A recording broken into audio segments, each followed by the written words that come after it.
Well, good morning. My name's Paul and I'm with my friend the fox. Here he is. There we go.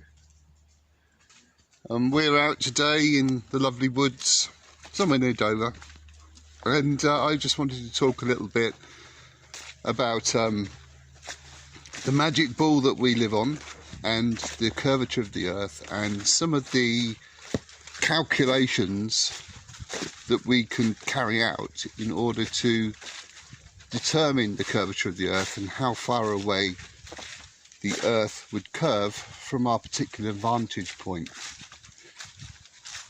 The first thing that we would need to understand is that from our own perspective, we are always, that's each and every one of us, is always standing on the very top of the earth. What I mean by that is that regardless of where you stand, the horizon falls away from you in every direction, 360 degrees. And therefore, we can say that we're standing at the top of a curve. And then we can carry out some calculations which tells us, or will tell us, how far away the horizon will drop the further away we get from the curve, and we will find from those calculations that the curve itself increases greatly the further away we move from our point of reference. The mathematics involved start with finding the circumference of the earth, which can be derived from the radius. So I haven't got the figures with me, but for example, the radius is roughly 6,400 kilometers, and therefore the circumference can be found from the radius and pi. 2 times the radius times pi would give the total circumference of the earth to be around about 41,000 kilometers. And if we divide that by 360 degrees, that would give us roughly 110 kilometers per degree of curve.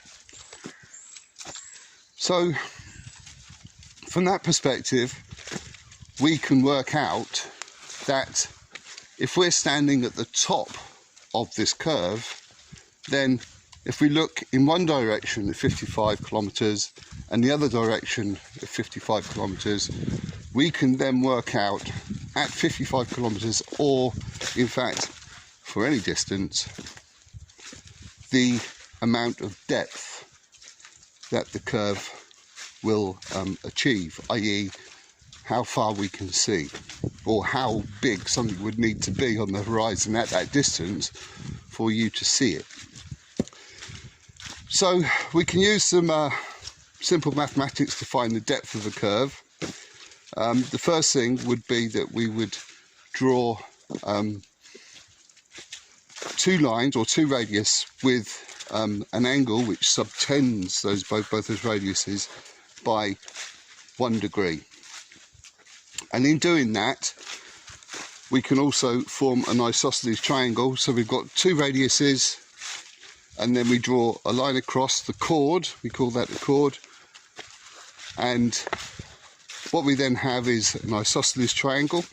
That's 2 equal sides, both radiuses, and we can form a right angle triangle by drawing a line directly at the centre, and using trigonometry, which I will show you as a part of the video, we can then find the depth of the curve. And the depth of the curve is effectively going to be the difference between the radius and the adjacent.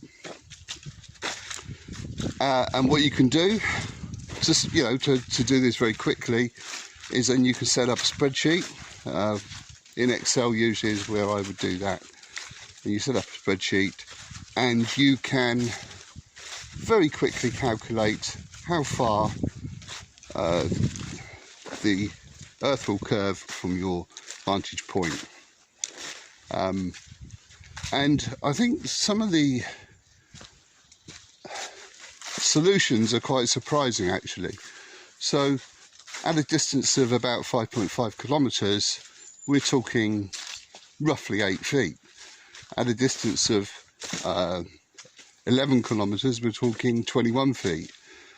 But the further out you go, perhaps to the limits of your vision, say for example 33 to 35 kilometres, we're talking nearly 300 feet.